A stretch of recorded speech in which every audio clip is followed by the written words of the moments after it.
Welcome to the podcast, Eye for Talent, the show where we have an eye for talent. I'm your host, Dylan, aka DJ Cereal Sauce. I'm a YouTube content creator, Twitch streamer, producer, and I guess technically podcast host, but like, duh, you're on the podcast for the reason. This isn't about me. This is about my wonderful guest, Trav Guy, aka that Trav Guy, I guess, which Hello. AKA doesn't normally work that way because I then made your AKA longer than the actual name. Hey, that's how it goes. But no, I'm happy to have you on here, especially after all of the miscellaneous delays that we've had to deal with. And Yes. Thank you for your patience with that, honestly. Like, it's been a roller coaster. So, like, I mean, the fact that you didn't give up on me was nice. I appreciate that. yeah, if I could be totally honest with you here, I was trying to make sure that I wasn't being too like, because I mentioned it a few times. I was like, hey man, no need to apologize to me. I hope I'm not being too pestery. But now that I'm like in the flesh here to mention it, I'm like, I hope I wasn't being too pestery. I'm just trying to, No, not at all. keep things chugging along. Like, I try to limit myself when it comes to like messaging apps. So like, I literally just go by like, I'll check messages when I feel like it, which definitely helps when it comes to like, getting a lot of messages. Like, instead of getting annoyed at them, I'm like, I'll look at it later. Yeah, that's a pretty good way to handle it, honestly. The only reason I wish I was with that with social media. I can't stop. Yeah, I recently stumbled upon this philosophy dude on YouTube who was like, if you have a problem with endlessly scrolling, anytime you want to like pick up your phone and do stuff, go like write about literally anything, like why you might be wanting to get on your phone, why you might be, like the first thing I did is I was like, got a journal and I was like, well, I know why I know that I'm bored and I want to jump on my phone, so I now have to ask myself, why is that the case? And I wrote down like the reason that's the case is despite the fact that I'm working basically 3 people's jobs, I'm so good at it that like I just finish everything so fast. Brag. Humble brag in that, in my department, I'm the person who's been at the company the longest at this point. So hey, you've earned it. Exactly. Okay. So yeah, that's the thing that I found that helps me. And while I'm still trying to make sure I actually fully commit to that and try and make a better habit of doing it, that's the thing that I found to be helpful. I don't know if you're much of a writer in that capacity. I used to be. I actually have a couple of blank journals right under my desk that I have been meaning to get back to. Just keep forgetting. That's probably a good habit to get into, though. I might actually try that after this. Yeah, it might help. It's also gonna have to dig those out. Yeah, I mean, I definitely found that one thing that it helps me do is it helps me like it helps me get some of like the energy off of my chest per se of like because like one of the things that I tend to do a lot is I tend to make like an electronic document of like things I need to be taking care of, videos I need to be working on, streams I'm doing, ideas I have, people I'm going to interview. And I have so much like pent up energy when I do it. And so I'm like, let me write all of this down physically. And that lets me expel that energy and just get it off of my plate. Yeah, I mean, there's something almost soothing. This is like totally something that newer generations are going to be like figuring out as some wild shit. But it's like there's something soothing about like the tactile feel of just jotting down notes with a pen and paper. Yeah, exactly. And I mean, it also helps me because if I like just put something on my computer, if I just put something in a folder and I don't remind myself, I'm going to forget that's there. And Yeah. like, I already am someone who's like, I forget to clean my room sometimes because I have an office now. And so I'm not in my room as much. And so the only time I really see my room is like going to bed. And I'm like, I don't fucking feel like cleaning right now. Yeah. Sorry, freaking. I don't know if you're covering up swears. Oh no, that's not an issue on here. Okay, cool. And so, look, to put it bluntly, I have ADHD. If I don't, I lose my object permanence. If something's not physically there, I forget it's there in like a week. Yeah.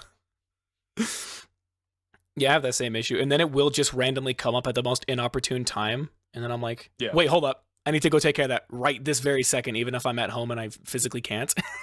So... Oh god, that's the worst. But yeah. Yeah, I don't know. That's how it is. A lot of people are like, I have ADHD, and I'm like, do you? I don't know. I don't mean to like gatekeep having a mental disorder of any kind, but I'm like, I don't know if you do because I don't really know what it means to have ADHD. That's fair. I mean, for some people, they don't get tagged as having ADHD because instead, like their physical body just kind of shuts down, and like everything that's going nuts is all in their mind. And so on the appearance wise, they're just like, just sitting there. And that's the part that opened my mind to like, oh, I think more people might have this than I think. Yeah, it's just a matter of how you get to like outwardly physically see it Yeah, yeah, manifesting yeah, in them in real time. yeah. Um, for the record, I'm medicated on it. I didn't take it today because I thought tangents will be good. Um, I literally like have to if ever I'm doing recording or scripting for videos, I have to make sure not to take my Adderall that day because I just am like, and then I walked this way. That's That's it. lame as fuck. Yeah, I you're got it. like, this Yeah, sucks. like the tangents are kind of what sells it. Yeah, that's actually a great way to look at that. That's like you're maybe one of the first people that I know that is like, I have this thing, and I am medicated on it, but I can I can choose to not medicate myself to like reveal a superpower. Yeah, it helps. Like literally, I tested it. I'm like, I've been taking this every day for like a couple months. I'm just gonna not take it and then do a bunch of writing, and I was way more productive. Now, when it comes to like editing, anything that's more monotonous of just like the equivalent of putting Lego pieces together for content, Yeah. Adderall really helps. Like I'm able to focus way better on that. But if it's anything creative, I have to take it, not take it for the day.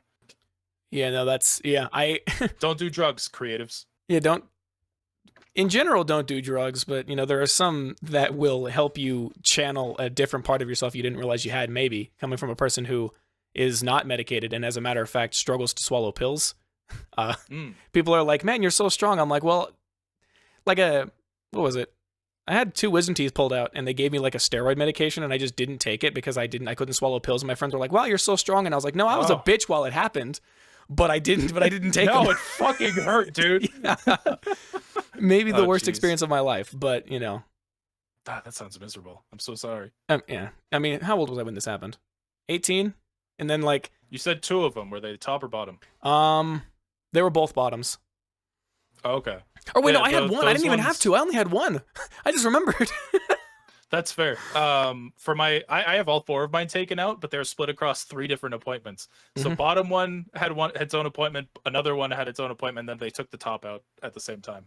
Jesus. So I kind of know exactly what you mean. Just yeah, having that, because I was kind of the same, because I was really young. I was still in high school, and I was like, you know, I hear these scary things about painkiller drugs on the news. I'm gonna like try not to take it, and then I'm like, I need a painkiller.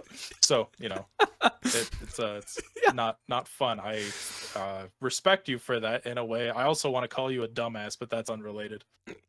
I mean, if you couldn't swallow pills, it's not your fault. So never mind. I take it's that not back. really. No, I was gonna say, if you're gonna call me a dumbass, it better be for something better than my body has a physiological problem with swallowing pills. If you can't swallow pills, I just blanked that out for a second. All right, now we have this antagonistic dynamic between us, and that's gonna make this really interesting. Yeah, exactly. Yeah, now there's like a story evolving here where people are like, he's the enemy. Wow, Trav's kind of a dick. If people, I'll hold on. I was going to go on 2 different tangents in 2 different directions. The first one is shorter. I had a guy in my debate class who got all 4 taken out in the same appointment and then went to a debate tournament the next day, or like within the next couple of days. I was like, did you do it because you think you could, or because you think you should? Like, you could have tapped out if you needed. Like, that's insane. Yeah, I saw him at the grocery store with this whole fucking bandage around his head, and I'm like, oh yeah, that'll do it. Oh, that sounds miserable. But no, the other thing I was going to say is, oh, go ahead. Sorry. No. Go ahead. I was gonna just go on another tangent. I was gonna make a joke, and I was like, if people looked at our DMs, they would think you're an asshole. But I recognize that, you know, situations come up. So yeah. Oh my god. Like when you were first asking me, it was literally like, "Hey, you're not gonna believe this. My house flooded. I'm gonna need a month." I remember hearing you talk about that, and I was like, yeah. Oh shit, my bad. Yeah. And so like that if I heard that from anyone, I'd be like, okay, I don't know if I believe you. And then like no, it's like, because I try to be as genuine as I can with you. Like I literally told you, like, I'm just not feeling it today. Sorry. Like there's no reason I shouldn't. And that was an incredibly valid reason. Like I couldn't be mad at that. I was like, you see what he does? You kidding me? But like I try to be as genuine as I can. And so when I'm like, hey, my house flooded. He's like, why would I lie about that? Why would you lie about that for such an inconsequential thing, right? Yeah. Like my house flooded, and then like a month later when I was back in action, I got COVID for the first time. So yeah, just a whole circus of delays here. Yeah, that's what I call having Um, incredibly fucking terrible luck. Like, my luck is kind of that bad, but on a much smaller level, where it's like, I take my lunch at varying times throughout the day. Who fucking knows when I could be taking my lunch? But every time I do, something falls apart the minute I leave my desk. I'm like, that's how it fuck, goes. man. Like, it sucks. That's how So, it goes. yeah, so it got to a point where I was like, I'm more frustrated at the situation. I know it's not your fault. Shit happens. Yeah, So, yeah, and that's a good way of looking at it. You know. actually, one of the this first question that I have is actually kind of in regards to some of the delays per se, which is like, there was a thing you had mentioned where you were like, I have a sponsorship due soon, like very soon. I need to get this shit done like Mhm. now. I'm assuming it's just like you have a video that you're working on, and then a sponsorship comes in, or the sponsorship is what prompted you to make the video, and it's like you have this time limit, or you do not get the sponsorship. Yeah, so the sponsors usually give you a deadline or a range. Like they're like, yeah, earlier the better, but this is the last day to get it out. Um, and then also, you gotta send. It's usually just the ad read you have to send in. You don't have to send the full video, but there are a couple of sponsors that want to see the full video before it's out. Yeah, and I imagine that's Um, just due to like their own brand safety of like, do we want to make sure that the content you're yeah, putting our advertisement on isn't some like I don't even know what yeah, TOS and breaking. it's usually because I thought, I swear a lot. I thought a lot of them would be like, oh, no swearing. So like early on when I was getting sponsors, I was trying to be super like conservative about that. And then I stopped caring. Like legitimately, I was just like, I don't care. I already have this video ready to go. I'm not censoring my thing. Here, I'll do your ad read and delay the video by like a week, sure. And then most of them don't care. So I think that what they look for is usually like more outwardly obvious things. Yeah, things that would deem you problematic other than you said the F word. Yeah, like nudity, slurs, that kind of stuff is probably what they care about. Yeah, exactly. Like for all I know, they just kind of check the transcript, the automated Oh yeah. captions for the video, and just kind of control F. I don't know. Yeah, that I mean, that might be a half decent way to do it, assuming whatever platform's transcript program is good. Because like, Yeah, like at my job, we get like a lot of calls from carriers and whatnot, and we have like an automated transcript thing for if someone doesn't answer the phone, and it transcripts it into Zoom. And a lot of times we'll get calls from people from FedEx, and a lot of the time the transcript says that they're calling from Sex International, and I'm like, what? They're calling from where now? Oh, So get me on the line. Get me on the line. Give me the phone. yeah, That scene from Breaking Bad is just like I need your phone. I need your phone right now. So I imagine if it's any better than that, then you're probably in good hands. But Yeah, it's I don't get many sponsors from Sex Hotline, not Sex Hotline, Sex International. You never know. Hey, someday. yeah, one day it'll show up in your email and it won't be spam, and you'll be like, now is my time. I guess because I have no idea where else to go with that. I kind of wanted to know what you have on the menu. How many questions are we going through? Is this like a structured sort of thing you want to do? It's structured Um, only in the sense that like I have questions written down here, and eventually when I've decided that we have either talked for too long or the conversation is dying, I'll bring it up again. okay. To be honest, a lot of these. Let me count these. Okay, so there's 13 lines on here, but there's not directly 13 questions because some of these were just quotes that I pulled, as well as that one thing I Okay. told you that I wanted to show you. So it's a little bit more trimmed down, but we're looking at 9, 10 questions. Okay. Basically just kind of going over like your process and your creative process and your thought process and your literal like this is the process I have to go through to make a thing work, and less Right. about, I guess a little bit less about the thing that I had specified in the email. And then there's just a couple of random offshoot things because I don't know, I just hear random things from content creators who I end up interviewing, and I'm like, and I save that little archive in my brain, and then I put it on the thing, and then I bring it up later in the hopes that they remember it or that they're shocked that I remember it. So Okay. so like the first thing here is the most batshit insane thing I've maybe ever seen in recent times because I'm dramatic like that, which was the whole debacle around me emailing you and you getting back to me on Twitter, and then I come to find out there's a dude with like 90% of the same tag in your Discord. Yes. So I knew this other person for a bit. They've been a subscriber. Literally, they've gone by Cereal Sauce the longest time I've known them. And so I'm like, hey, I got your email. I don't know if I'll be able to make it to your podcast in the time you wanted. And they're like, what the fuck are you talking about? And so I was like, this isn't you. Like I sent like, or I copy pasted the name you sent. It's like, I'm not a DJ. So I don't know what's up with that. And we thought like for a moment we're like, are these like AI scammers like getting so good that they're just like scraping people who follow you on Twitter to like mask their names? And then it was like, oh no, wait, hold on. I found their Twitter. They're real.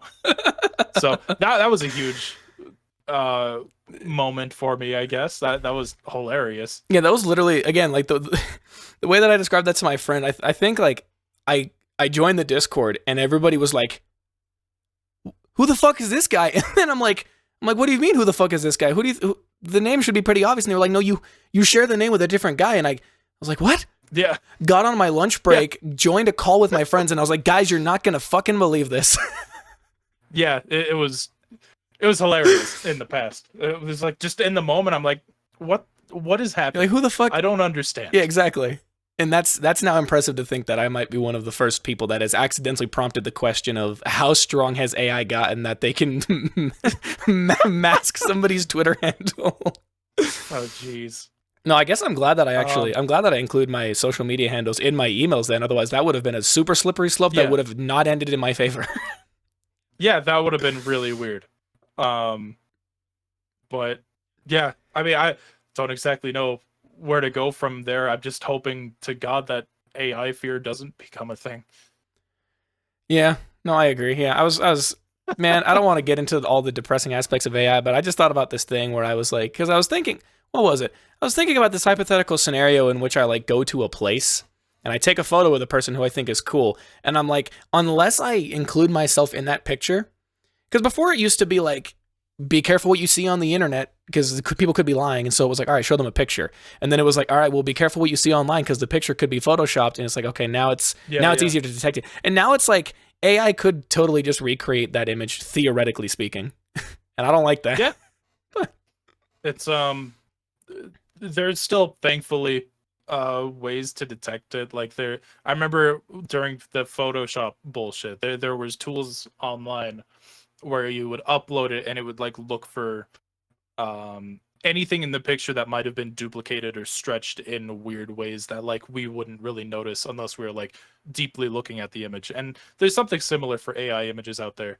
But you know, today is the worst that AI is going to be in the foreseeable future. So who knows? Yeah, exactly. Yeah, I think there was like a whole Twitter thread that I saw once that was like how to spot AI images, and the first most obvious one was like, look if there are extra fingers. Yep, because AI does not do a good job at handling that. And so it's funny when people will post an image on the internet and swear by their mother that it's real, and then everybody will be like in their comments showing screenshots of where different fingers are placed, and it's like you got fucked there, bro. One of my favorites is there's this image going around because there's like this small group of AI artists on social media that are like, stop like posting images of someone handing me a pencil, and they AI generated like it was SpongeBob snapping a pencil in half. Oh yeah, I saw that. And then like the foot of the leg turned into his foot, but then the shoe wasn't on the foot or on his leg, and it was just like, that's fucking hilarious.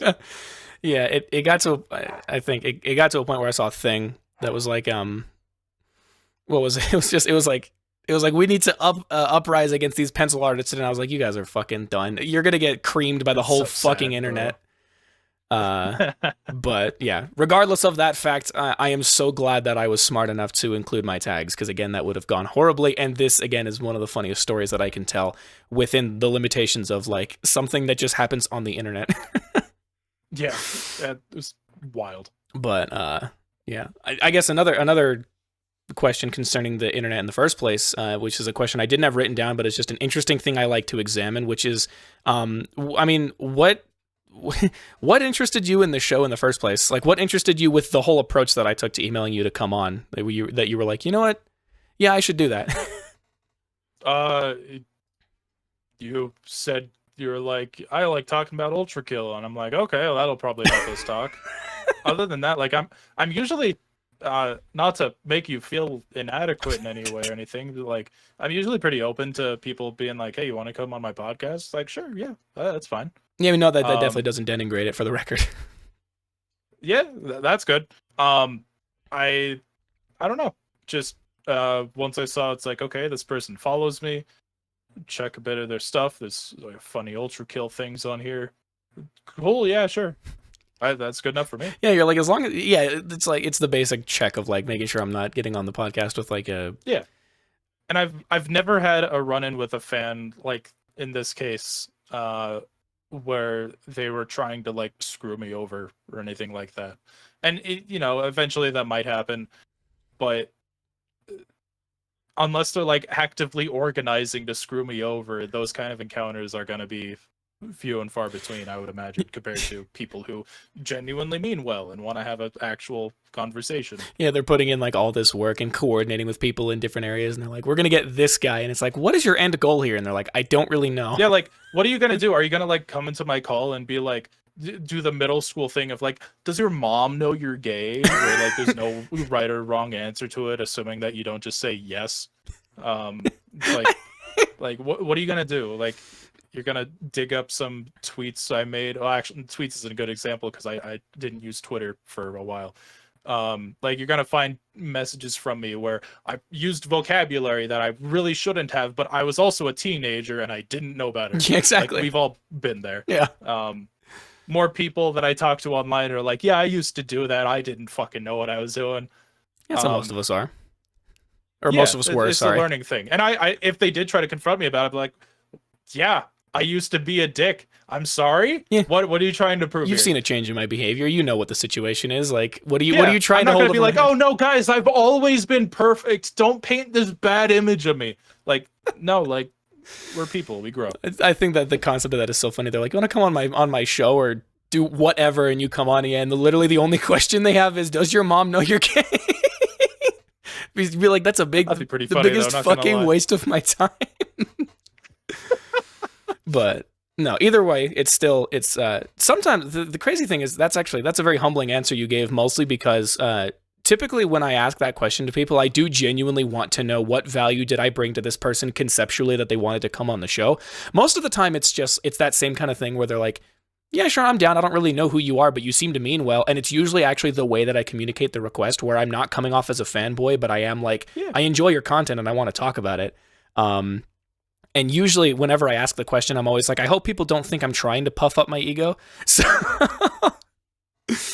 Well, I mean, I get it. I've been in a place where I'm like, I just wish I could talk to some of these YouTubers and be like, how did you do this? yeah. And I don't know. It's a good resource to have, I guess. Yeah, exactly. Especially building up that backlog is a bit of a resume. Yeah, and ultimately, in the grand scheme of things, you know, I mean well. So unless something catastrophically goes wrong here, I don't expect any major sour moments to occur here. Why did I feel like there was a point I was trying? No, the point's later in the script. This isn't scripted. Could you imagine scripted video? No. The script you gave me, I don't understand. I only. This is a napkin. This is a napkin. There's nothing written on it. I'm like, oh, you got to get one of those, like one of the one of the UV lights that only works with the special pens or whatever. Oh yeah. You might be able to I should adjust set the my light to purple. Yeah, I was gonna say you might be able to adjust the frequency of your light to make it work. Nope, it's not balanced for that. Oh God, no. Okay, I want to kind of start sort of at the beginning, mostly because I'm kind of fascinated with this idea that the videos that people see as a first from content creators are usually not the first videos that they actually created. And that's usually pretty obvious to tell if you just look at like the date the account was created versus when they started uploading. Yeah. So I'm curious of like, what was your impetus behind making like the oldest videos that you have ever created, whether those be the ones that you currently have up on your channel or whether they be ones that were really old and you have since deleted because they don't fit your current channel style? Yeah. No, I mean, definitely the latter. If you look at my channel, I think it's technically been around since like 2011. I was still in high school then. I was let's see, let me see if I can pull any up. Basically it was just whatever creative ideas I had. Sometimes they were school projects and stuff like that. And then as soon as I got a taste for this more highly edited sort of content, um, I was just like, all right, this is it. I'm not gonna even like push these older videos out. I'm just gonna do this, Quietly I sweep them guess. under the rug and hope no one noticed. Yeah, and not even that I hope no one notices.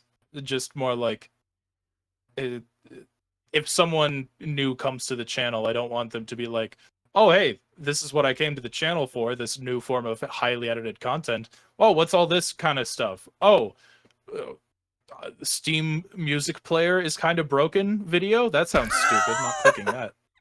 It sounds like such like a low stakes drama alert. You're like, Yeah. guys, the Steam media All player. it was just like a screen recording of me opening up the Steam music player back when that was a brand new feature, and all that came out of it was just ear grating static. Oh Jesus. So it's just like, let's put this video out. Got like 2 dislikes. I'm like, okay, that's fine. Those were both from Valve employees. They were like, fuck you, no, it's not broken. You just Yeah, they were very upset. I kind of feel that because one of the earliest videos that I technically, well, I guess not really one of the earliest videos that I made, but like one of the most off the beaten path videos that I uploaded one time was like my dad was on a job site and he took my dog with him, and he was just like having my dog chase around like the bucket on like a on like a backhoe, and so he gave me the video and I just put it onto YouTube. Nice. I was like, yeah, this definitely belongs here. I mean, some people find success with that kind of stuff. It's so weird, like the way that luck plays into it. Like I think, well, okay, I guess that's not entirely true, because for me, like I unlisted a lot of my older content just because I wanted to. It wasn't really so much that the new stuff was successful. It was just what I wanted to do. So maybe I'll reel that back a bit. But I mean, luck definitely is a factor. I don't know where I was going at that point. No, I mean, anybody can make a. There's a niche for literally everything on the internet, unless it's a thing that's like entirely new and like never seen before. And so, like, when you have a situation like that, like no one's going to be popular uploading that for the first while until everybody understands what it is. But you know, and then eventually you'll get this whole weird crowd of people. Weird isn't the right word. This whole crowd of people that are like, yeah, I actually really like this thing. It's kind of new indie, you know. Yeah. Really, just describe anything new and unheard of as indie and just see how many people get on the train with it. And then as soon as it's popular, they'll drop it. Yeah, exactly. But no, it's like the social equivalent of like buying a stock at the ground floor kind of thing, I guess. Like you got to get on it early. Like you got to build it. Otherwise, it doesn't matter. But no, honestly, unlisting my videos would have actually been like a great thing that I should have done, because I've gone through a ton of different phases of videos that I've ever made, and some of them I actually made them for my friends because I was doing quote unquote passion projects for them. But it was like video essay style, but if it was done by a high school student who only understood how to make PowerPoints kind of situation. But if it was a full video and not just a PowerPoint. And so I went to lunch with some of my friends, and one of the friends that I made one of those videos for was like, yeah, you should tell her about this video that you made. And I was like, I told her about the video, and then she wanted me to show it to her, and I was like, I don't have it anymore. She was like, why not? And I was like, well, because it didn't really fit my content brand, and I should have just unlisted it, because now if I go and explain to them that like it doesn't fit the current content that I have, and try and explain like these videos that I have now are things that I want to keep up and whatnot, especially with the view count, it looks very shallow. So I'm like, I should have just unlisted them and kept them. But yeah, either way. So I guess basic answer is that the videos you started making, or at least the first handful that you were making, were primarily for school projects? No, it was actually a pretty even balance of like stuff I was doing for my editing classes in high school, stuff I was doing at home because I loved editing, just kind of went wild with it. Yeah. The occasional like really crappy 3D animation that I was proud of and wanted to share to friends, but didn't have a better platform for posting it to, that kind of stuff, you know. Like really just back then it was like, hey, look at this thing I made, here's a YouTube link. Yeah, here's the easiest way for you to find it. I didn't make it to expect other people to watch it. It was just like I wanted to share it. Yeah, it was like here's a collective place where you can find things that I've done. Yeah, pretty much. But yeah, I mean that's And then, usually how most people start, so I respect that. yeah. And then you start doing it for your job, and you lose all hope for it. Oh, damn. No, it's not that bad. I think I talked about this in a previous episode where I was like, I'm just glad that anything I make doesn't actually have any hard repercussions on me because I'm not making money off of this. I'm just doing it because I think it's cool. There you go. I mean, that's when it'll shine. Yeah. It's tough. Like, I don't want to say like, oh, I regret doing this full time, because I don't regret it. But I mean, the way that you approach it definitely does get affected. And I think that's why we're seeing so many creators not quitting, but making videos being like, hey, I'm quitting, but I'm also still doing my side content, because that turned into their passion projects, Yeah, exactly. Like I will not be keeping up stuff in the standard cadence of what you were used to, probably because keeping up stuff to that cadence is exhausting. Like, yeah, especially being creative with it. Like, I stand by, and some people totally can, but I stand by, like, you cannot do a 9-to-5 job being creative.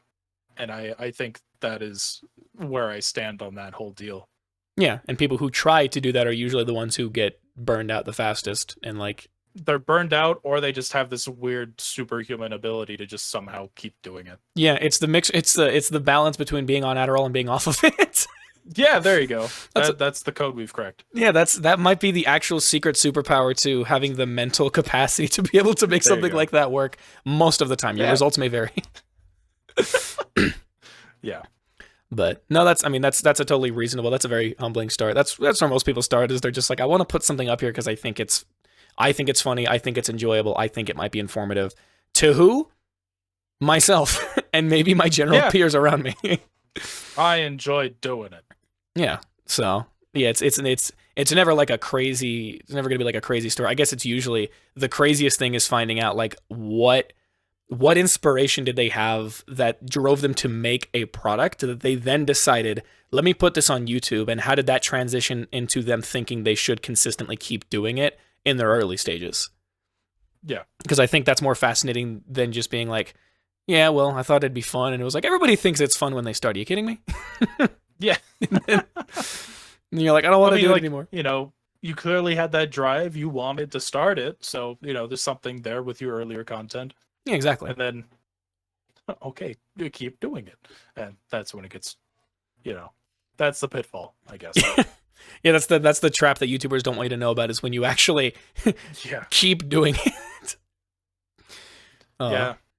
Don't keep doing it, guys. Just quit while you're ahead. That's bad advice. Oh, man. Sometimes I think the boomer humor is really funny, of like, I hate this thing, I'm going to keep doing it. And then other times I'm like, man, why are we so cynical about these things? But no, it's good that you at least have like a 90% archival of everything, if not like a 100%. Yeah.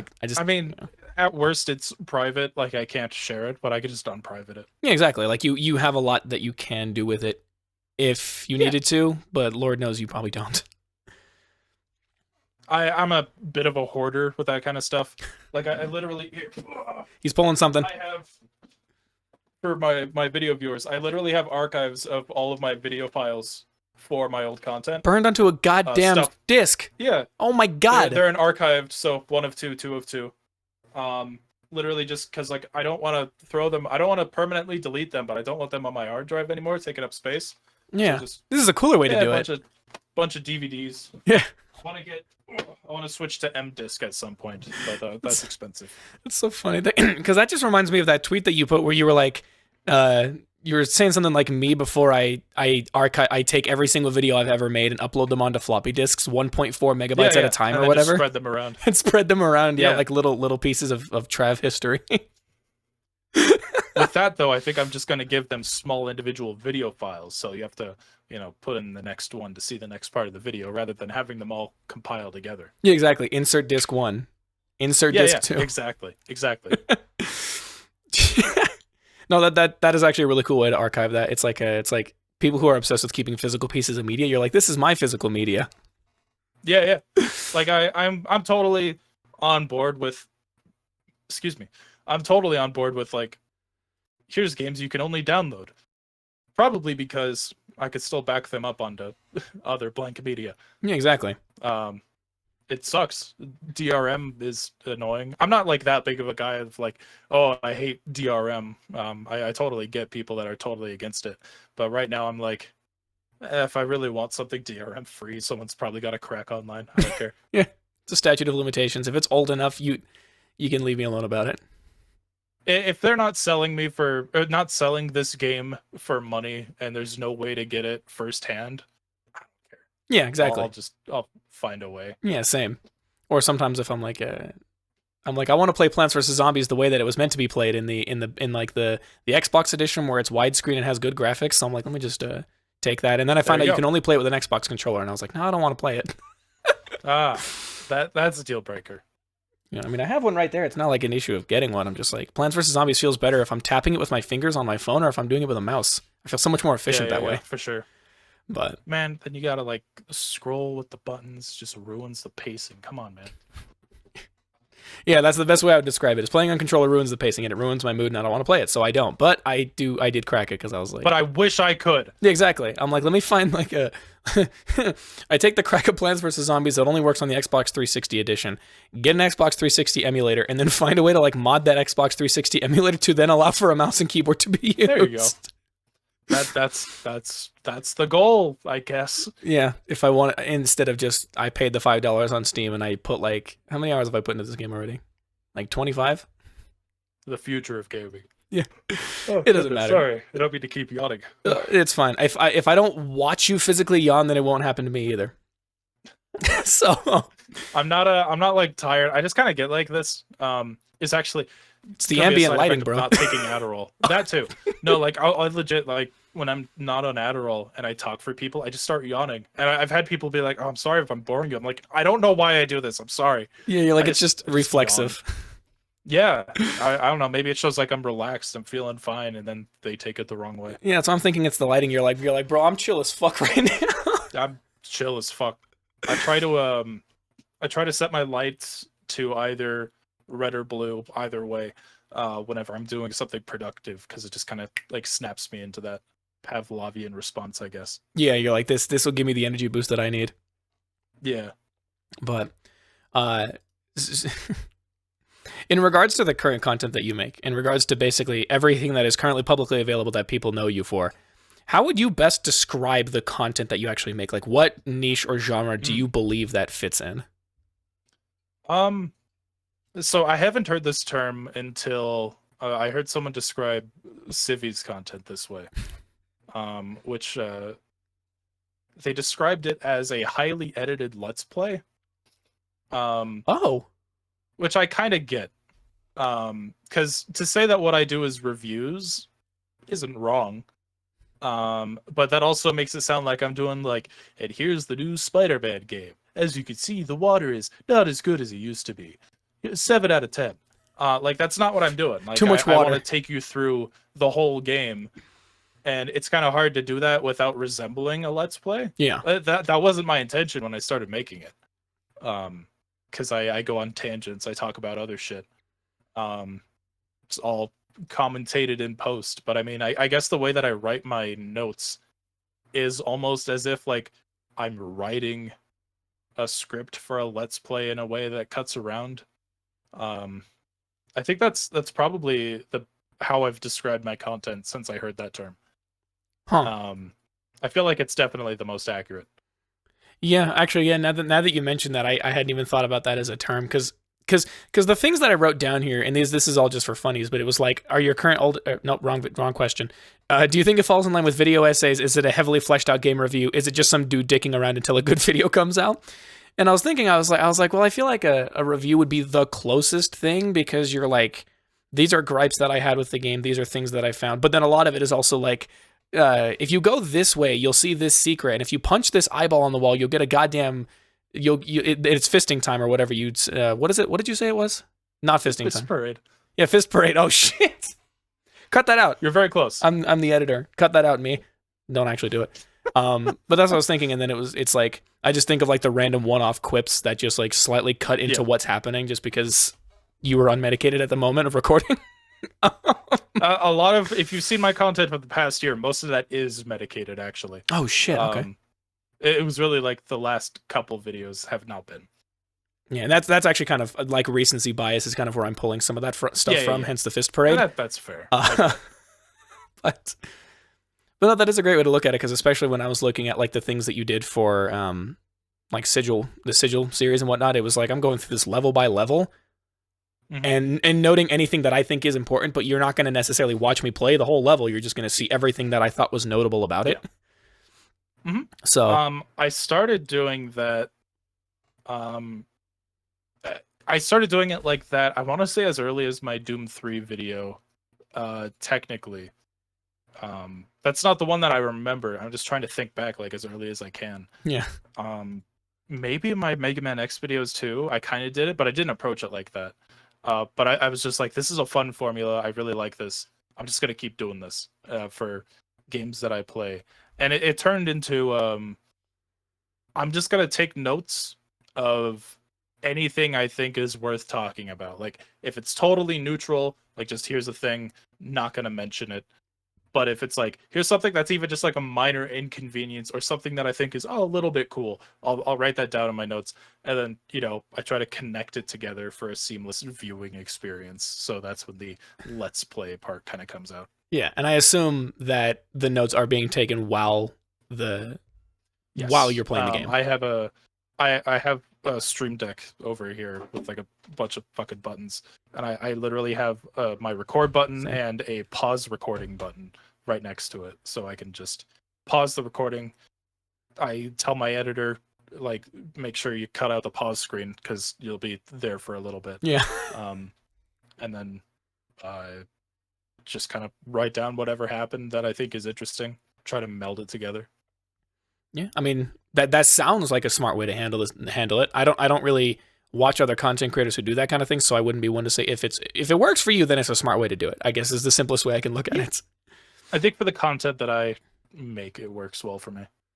Yeah, and it results in the end product being, I mean, good for lack of a better word. It's just good products. Well, thank you. But yeah, no, absolutely. From one content creator to another, and although be it in different veins, because like I don't know, the way that I like go about my stuff is, especially, I guess it's just because of the niche that I fall into, where I'm just like, I come up with an idea, or I come up with a game to talk about, and then the soundtrack for that game, and then I go, okay, what's the easiest compiled way I can find all the music after I've played the game a bunch of times?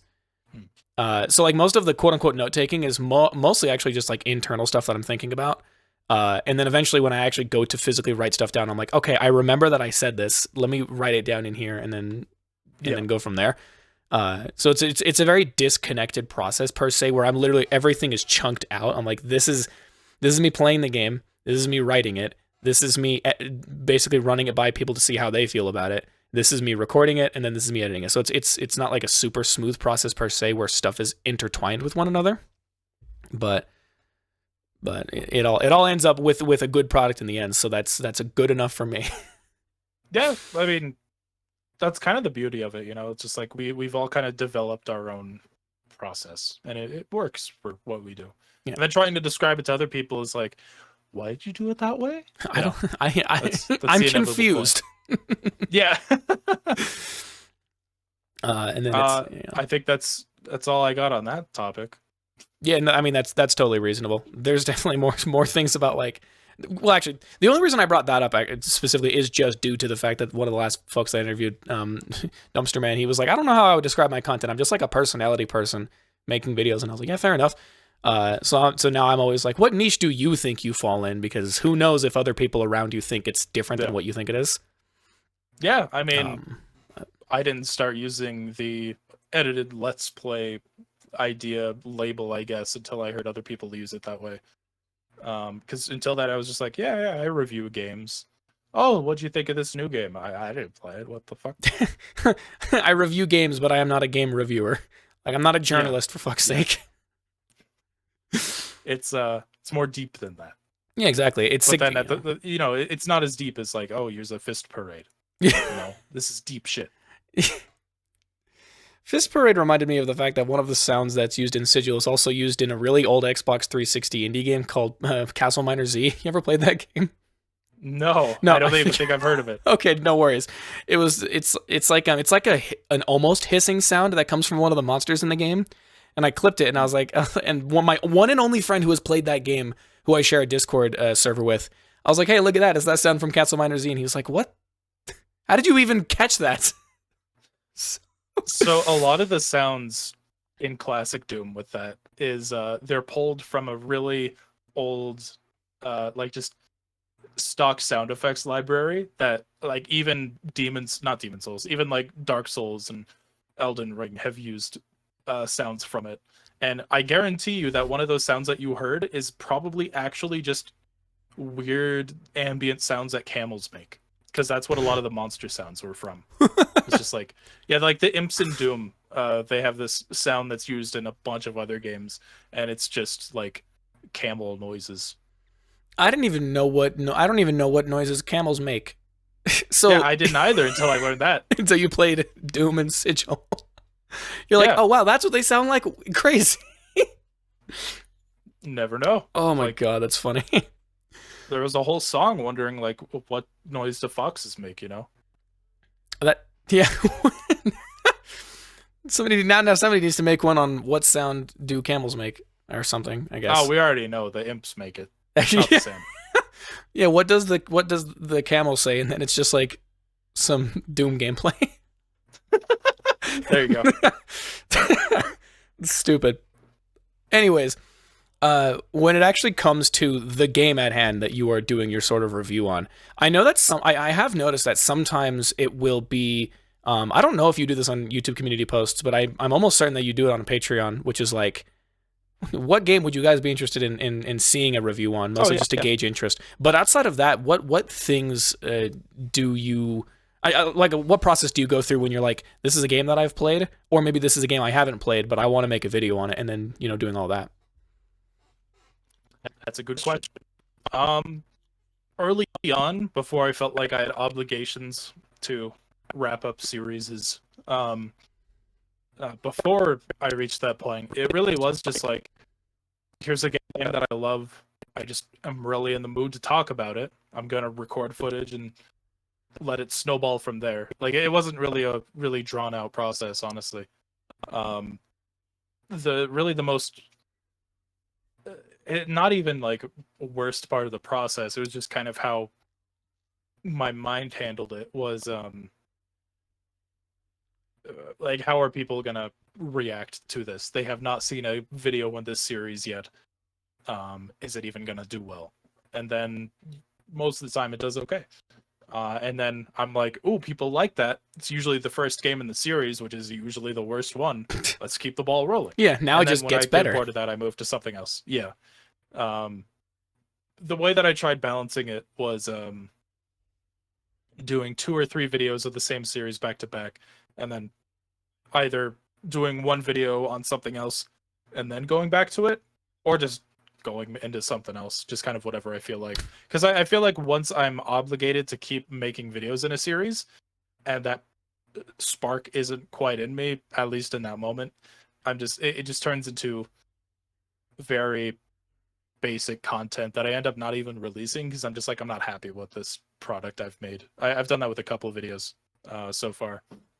Yeah, but I would imagine that naturally, obviously, happens near the end of, it happens near the end of a life cycle of like a multiple things in a series. Whereas if you're focusing, if you were theoretically making something on like one game that doesn't have a series to it because it's just the only game in its series, then obviously that issue doesn't come up because you're like, I wanted to make a video on RoboQuest and so I did, or maybe because they gave you the game, or no, they didn't. Did they? What did they? That too. That helps. But I mean, I was planning on it anyway. Yeah, exactly. But no, those one-ups do usually help. Apologize, it's a little warm in here. Yeah, it happens. Yeah, I thought it was gonna be warm today, and then it was like, oh wow, look at that. Temp's about to plummet, and it's gonna snow tomorrow. Epic. Oh, nice. There you go. Yeah, it's like, I don't know, 70 degrees outside, which is warm for me. I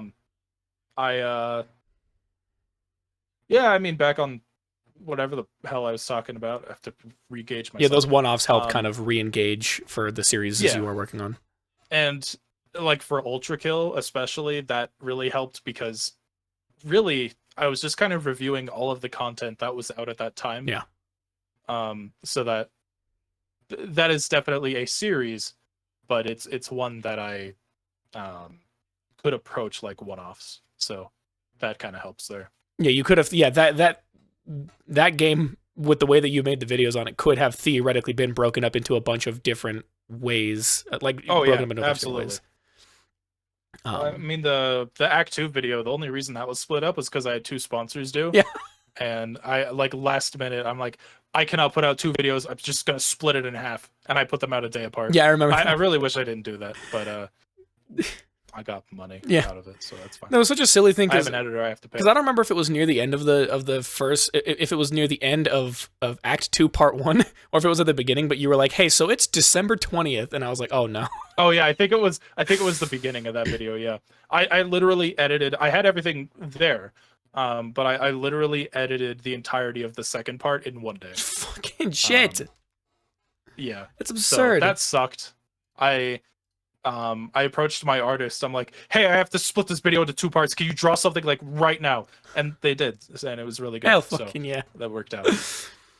But yeah, especially with like a video of that like girth, that would have been really that like it being split up was already like a I suppose it's weird having Act 2 be split up in general in that way, but just based on how long the video was, it wasn't like the worst thing ever from just that perspective. Yeah.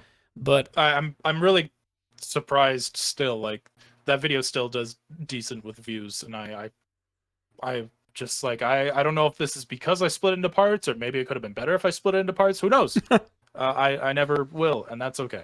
Yeah, who really knows where the random increase in traffic on a video that you get comes from? Like sometimes I tend to think that like the older stuff that I made got traction because of it got a little bit more traction than it otherwise would have because of the traction from the other things that I've made. And you know, I like to cope and tell myself that, hey, maybe some of these people who I mentioned in the videos that I made, especially because of how well the video did, I'm hoping that it brought more traction to them. So I cope and think like, oh, this is helpful for them. Maybe. Yeah. Who knows? Yeah, who knows? I mean, it's nice to think about. Yeah, and I'm sure the only way to really prove that would be like, I'm pretty sure there is a YouTube analytic that's like people who watch you then went and watched this afterwards. And so I'm hoping it was like they watched this video and then they saw the reference I made and they were like, all right, let me go watch this person. Like that. Yeah. So, hey, who knows? Like, that's kind of a weird silver lining of this. It's like, if you want to be successful with YouTube, like, you do kind of need to fit into a niche. And success is a strong word. But also, like, you kind of form a community, or like, indirectly, I don't know how to describe it. It's like forming a sub-community within forming a sub-community for you within the niche that you're working on, which has its own community within maybe the overarching thing that it is encompassing. So it's like the Ultra Kill community, and then like the niche, like sort of highly edited game review, and then you, and there's your community type situation. Yeah, I think that's a good way of putting it. Yeah, and then you get to find out just how much overlap there is between you and other people. Because I'm gonna naturally assume there's an overlap between the content that I make, maybe some of the content that you make just by proxy of a mention to you that I did in a video, and then also an overlap with a Team Fortress 2 YouTuber because apparently a lot of people say I sound like him. So, I could kind of see that. You know who Soundsmith is? Is it Soundsmith? Fuck! Yeah, okay. He knows. How the what? Please, okay. When I interviewed Man of Dumpster about this, he was like, I don't know who that is. And so I was like, oh, okay. What is it? What is it with the way that I talk that gives off that vibe? Because I don't know. No, your voice sounds very similar. That's it. Okay. That's all I could say. Fair enough. Maybe. Despite how often I hear myself on camera, I guess I just don't hear it. So, like, you kind of have this like mellow, just casual talking tone to your voice, and like aside from like the pitch sounding similar, that's kind of how he is. Like, he occasionally yells and shit, but it's also like, I don't know, just the way you inflect. It sounds very similar. Fair enough. Yeah, I'll accept that more than one person said like the pacing, the tone, the stingers, or whatever, and I was like, that's more because everybody else is always just like, yo, is this Soundsmith? I'm like, shut the fuck up unless you're gonna tell me why. strangle them through the TV. That's fair.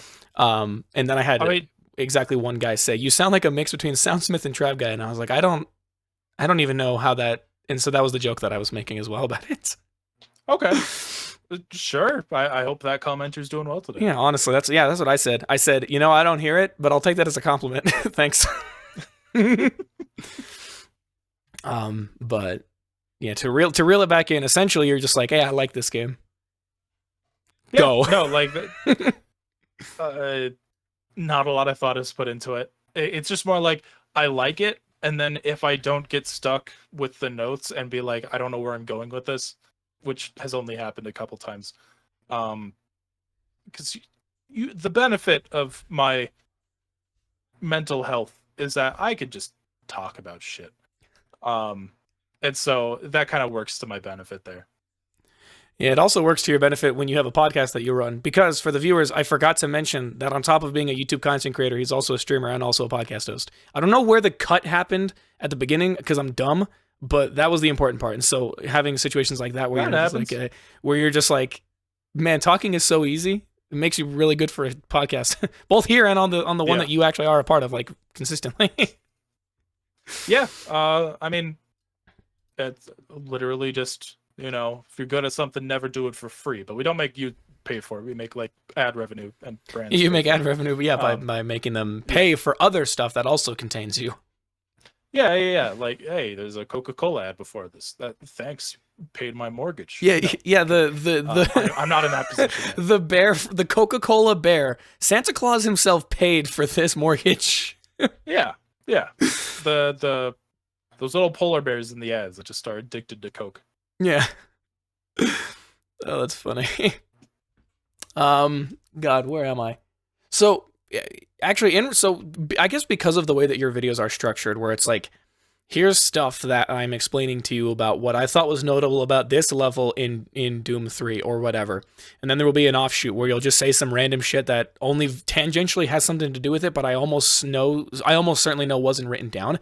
How much of your video is explicitly scripted? And then when it comes to the actual edits that are put in for, I don't know, I guess just anything, like how much of that is added at the whim of the editor, or how much of that stuff was written in to say, put this here when I say this? So that's kind of the funny part, is that those parts that you assumed were not like scripted are definitely scripted. And it's because it's just something running through my mind when I'm taking notes, and I just write it down really quick. And then when I get to that part, when I'm recording it, I'm like, oh, I remember that feeling. I'll just recreate it. And it just kind of works out that way. I don't know. I just like yelling shit. I don't know what else to say. Weird things come to mind. The way that I work now with my editor is he mostly just does bulk assembly. He does occasionally throw in jokes and shit, but I literally tell him like, okay, for this next line, use this clip from this time code to explain what I'm talking about. And then if I go on a long paragraph, I'm like, okay, I talked about these things here. The time codes and files you can find that in are these, and these. And then I let him assemble it. And then at the end, I go through it because we use Adobe Premiere team projects. So we can both work on the same video project at the same time, as long as we're not both editing the same timeline. What the fuck? That's crazy. Yeah, right? As soon as we discovered that, I'm like, oh, well, okay, I'm getting an editor now. Because like I'm really picky. I'm stingy with my shit. I still want it to have this flair to it. And so usually after he gets it back to me, it's like one day of relaxed editing, of just changing things up. It's like, oh, maybe I don't like this font that he used, even though I told him to use it. Yeah, you're like, the vision was not there, or the vision was there. The execution was not bad. there. Yeah, not the execution was bad. Just the vision did not turn out how I wanted it to. Yeah, pretty much. And it's just shit like that. Like I'll guide him the best I can, and then I'll see the final product. I'll usually trim out some of the silences, make some of the silences longer, that kind of stuff. And then just, yeah, it's usually like, I tell him, I'm like a director, I guess, in that way, of like in post, just telling him like, all right, do this, this, and this. Here's the next line. all right, when I said this thing, I was talking about this thing at this time Yeah, code. so bring the Like bring that up. my raw VO files, voiceover files, are like 3-4 times longer than how they end Jesus up Christ. being because I just explain it to him, direct him, give him Oh, instructions. Yeah, in the voiceover. yeah, in the voiceover. That's Yeah, funny.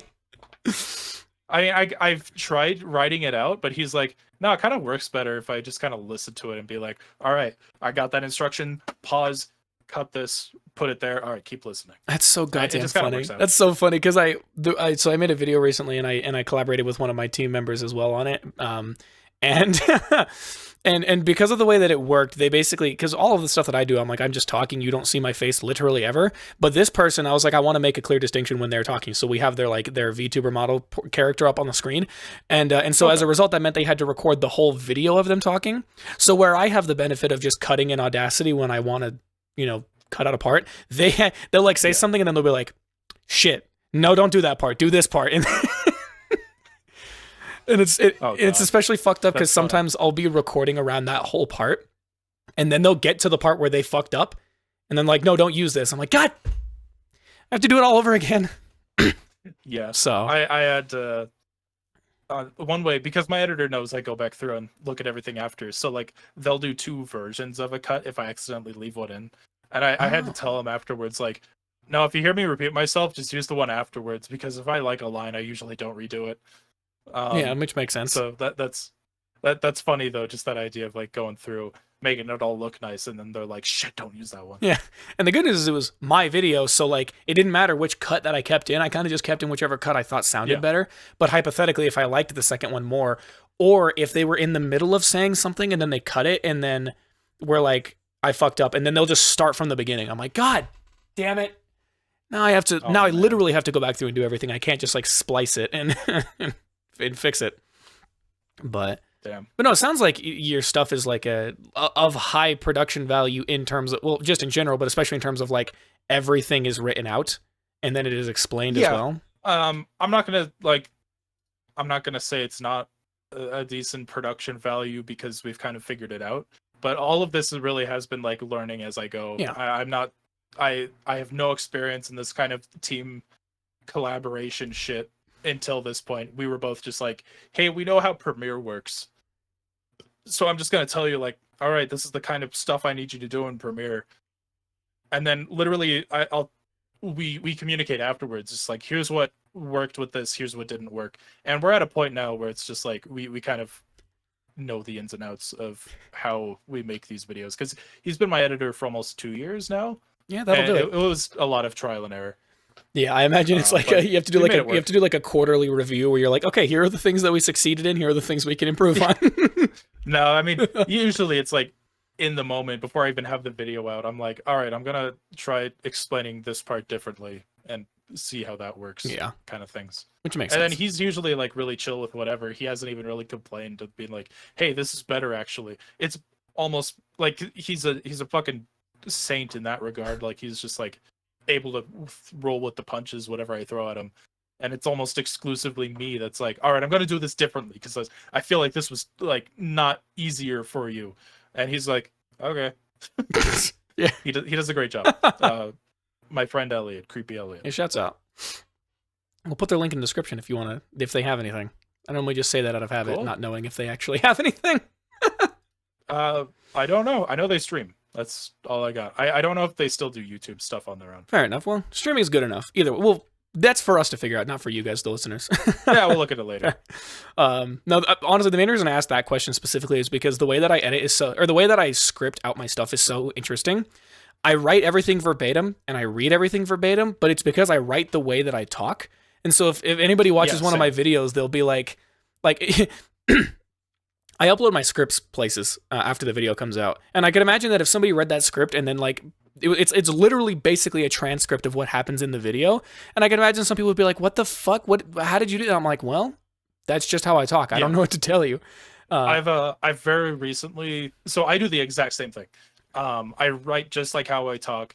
It's something I've always kind of done. It's like even in messages, like I kind of like try to inflect the same way through text, which is very difficult.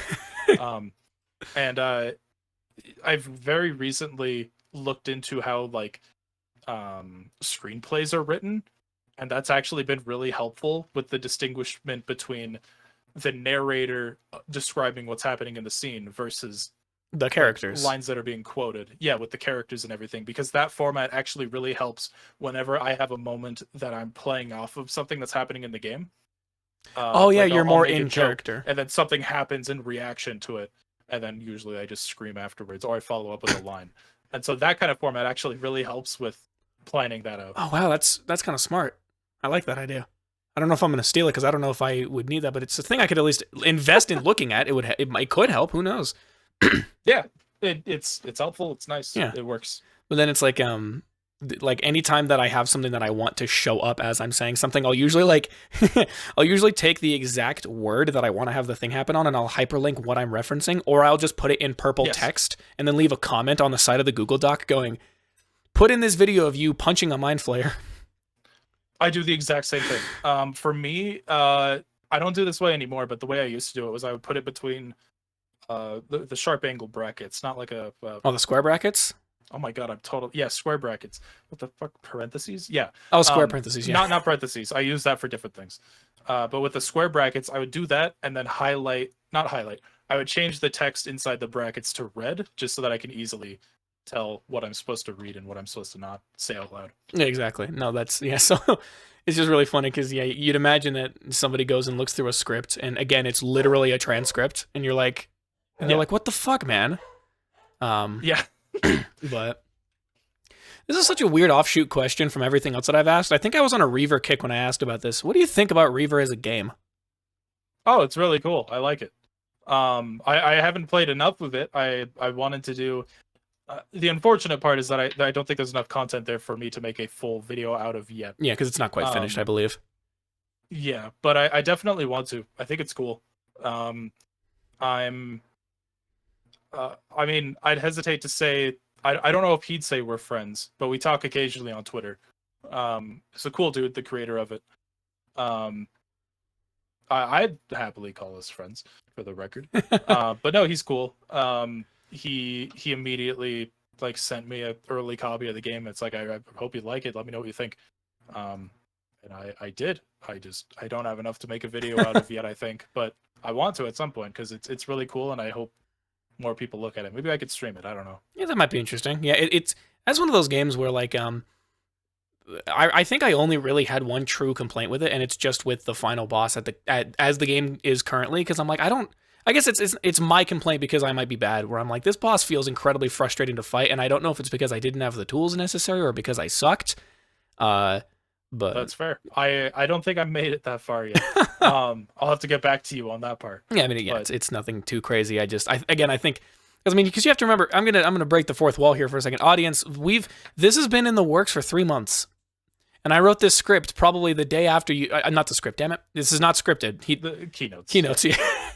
The napkins don't have anything written on them. No, I wrote this in like late December, and I was like, as soon as you DM'd me back and you were like, hey, I hope you don't mind if I respond to your email through a Twitter DM, and I was like, okay, I think I've hook, lined, and sinkered. Let me immediately go start writing, and that was when I was on a Reaver kick. Right on. But I respect it. Yeah, I think I classified that game once as like a visual vomit, and most of the time there's an assault of colors, and I don't know what's happening, but everything died, so I assumed I did something cool. Yeah, that works. It's a lot of. Because everything is like, it's just the color black bordered by other colors for basically everything.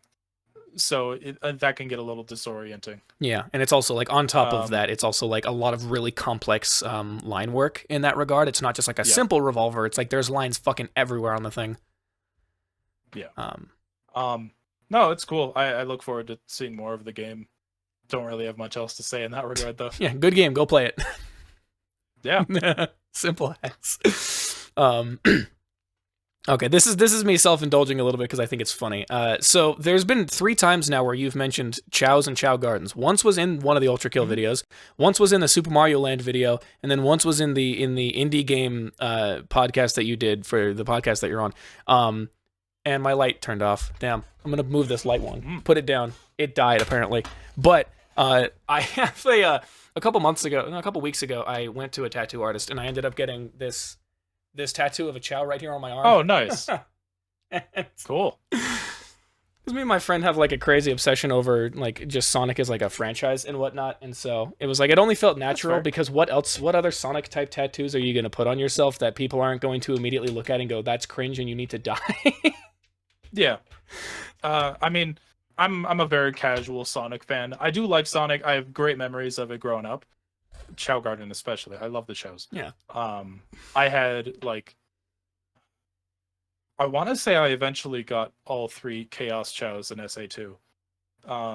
Which back then was a huge deal for me because I did not live chronically on my GameCube. I only played it for maybe an hour or 2 a day. Maybe. Yeah, if you're lucky. Yeah, and so like, what was it? Like you have to let them reincarnate twice, which took like 6 hours each or something. No one's leaving their GameCube on for that long. Yeah, so that took fucking forever. So back then that was a huge fucking deal. Actually, I don't know if I ever got the evil Chaos Chow.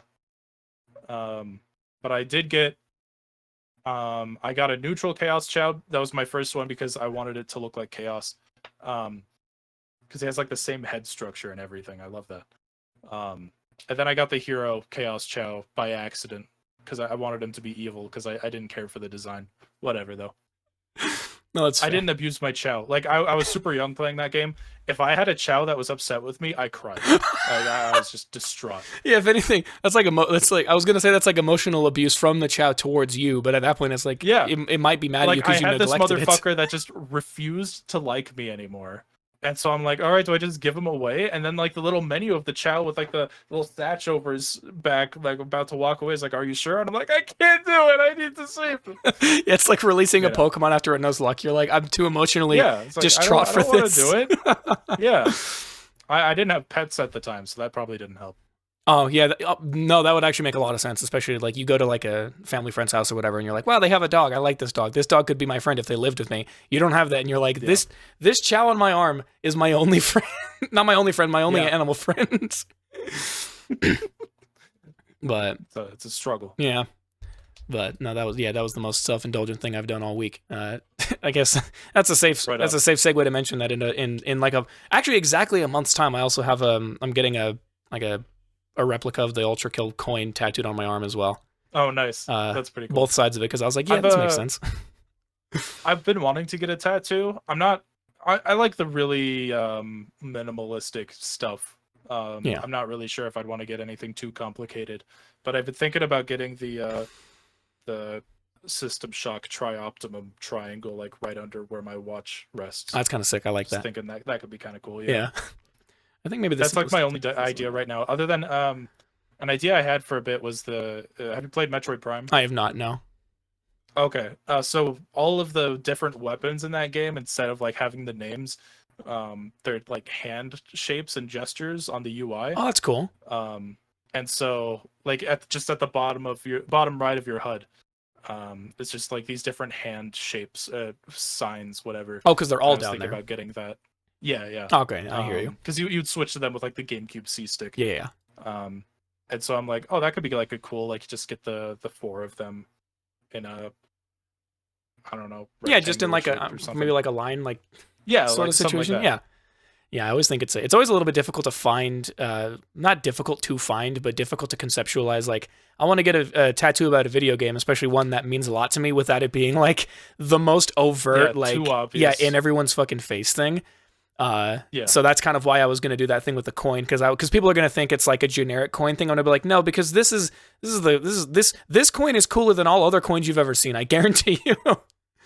A friend of mine got a tattoo of it's the art that's used on the Ultra Kill soundtrack for Act 2. Oh, that it's the Gabriel it's a black and white Gabriel with like all the crosses. He got that on his shoulder. That's fucking sick. And it's fucking awesome. And B, it's like it's just vague enough to just be like something cool looking. Yeah. So they're like, oh, they're like that baggage. They're like, oh, do you like Jesus that much? He's like, well, yes, yes, sure, we'll go with if that. That gets me social credit with you, sure. Yeah, they're like social credit. Yeah, it's like this guy plays so much Ultra Kill, and they're like, what the fuck is that? Oh goodness. But Yeah, tattoos are that one of those other things that I'm like heavily obsessed with, and finding things that like fit who I am as like a person. So I was like Yeah. Spider-Man shaped my childhood growing up a lot. You can't see them because the camera's blurry, but there's a Spider-Man poster right here, and then there's a Spider-Gwen poster right here next to it, because I think they're cool. And so for a long time I was thinking, I was like, what do I get for a tattoo for it? And because I don't like how any of the logos look in the context of a tattoo, especially because the ones that I have. So I was like, okay, next best idea. How about I get like a big web somewhere on like my rib area and have it be the different logos of the live action and the Spider-Verse and the game, like logo, like for their spider logos and whatnot, because I thought that'd be kind of cool. I just have to figure out how to How'd you feel about the new Spider-Man game? I enjoyed it a lot. I did an interview, or not an interview, fuck. I did a podcast episode with a guy once, talking about it, and the problem is that I'm a little bit too young, so I'm emotionally charged for a lot of things, but I was like, God damn, I'm so like, I can say this is my show. I have like such an autism kick for Spider-Man to the point where I played that game and I was like, oh, I'm having so much fun. No, that's fair. And I especially didn't run into any of the bugs that other too. people ran into, so I was like, I didn't get my experience. I didn't get half of that. I did get one bug where it was like the Venom Strike takedown for Miles. He just leaps towards an enemy and then it plays like a fancy takedown animation. Yeah. But if that enemy is below you, like if you're on 2 levels, the enemy's down here, here's the floor, you're up here. If you use that and the enemy like gets knocked off of something while you're doing it, he gets stuck in that leaping animation. And will follow the person around as they're walking under you. It's like having your own little Miles balloon. Yeah, and it took the guy like getting over to the stairs for it to finally finish. That's so funny. I think the only bug that I ran into was more just like it probably could have genuinely been because I might have been overloading the system, but during 2 of the Mysterio puzzles that I did, I beat the mini game and then was like, all right, Miles, now go over to the panel and hit the button to complete the mini game, and I couldn't. He just wouldn't press the button. It, like the interact wasn't there, and I was like, time to do it all again. Yeah, because I wasn't the biggest fan of those minigames per se. I think they were fine, but some of them were a little obnoxious. But that was the only bug I think I ran into in the entire game. So people were like, this bug ruined my life and it killed my dog. And I was like, I just like to play Spider-Man. I think that's one thing that's kind of just frustrating. And I don't want to like try to say every person approaches this with the same mindset, but it's also like, if a bug or something like that happens, for me, I'm just like, oh, that's weird, and then I just like pause and go to reload that last checkpoint. Yeah. Like I don't just think about it that much. I'm just like, oh, okay, I'll fix that and just keep going. I don't try to be like, this game's fucking ruined. I don't know. Maybe it's because I've been like a PC gamer for so long where nothing's fucking stable. Maybe. Yeah, I don't know. Maybe like maybe it's like console player mindset of having these more refined games. I don't know. Yeah. Because on one hand, I can recognize like acknowledging when it happens, especially if you're like a game reviewer where you're like, I ran into this issue during my play. But to be like, this ruined the game and Spider-Man is dead forever and I hate Tom Holland. Even like yeah. I'm like, you're being a little dramatic. You're being a little bit over the top because maybe you have too much pent up emotional energy towards being able to play a new Spider-Man game after 5 years. So, yeah, I don't know. That's a weird thing for me, I guess. Just like, I try not to think too hard about it in that way. So it's just like, something weird. Turn it off and turn it back on again. Yeah, pretty much. So no, I respect that. But no, when you guys did that episode of reviewing Spider-Man, I was like, yes, my people. This is such an enjoyable thing to listen to. Yeah. But yeah. Either way, all that was to be said is it's sometimes difficult to find tattoos for a specific franchise when the main thing that makes up the noticeability of that franchise is the logo, and that logo doesn't really look great on a tattoo on its own. So I respect the fact that you're trying to find something that's a little bit more obscure or a little bit less like immediately screams at you, this is a Metroid Prime player. Yeah. Just something that looks cool on its own. Yeah, exactly. Very minimal. Yeah. So that's totally respectable. I asked you this in the DMs because when I made a video on Ultra Kill Layer 7's music, I got a few other people in the community's opinions on it as well. And so that's why I was asking you for your opinion, because I was like, I'll throw that in there just because that'd be fun. And you were like, honestly, I didn't pay that much mind to it. And I was like, okay, reasonable. You were like, I can go back and listen to it if you want. I don't know if you have, And if I you forgot. did, okay, never mind. I'm gonna skip this question then. Don't worry about it. It's okay. It's okay. I was just curious because again, if my whole brand on YouTube is making things about music, that's a thing that I'll try and sneak in where I can.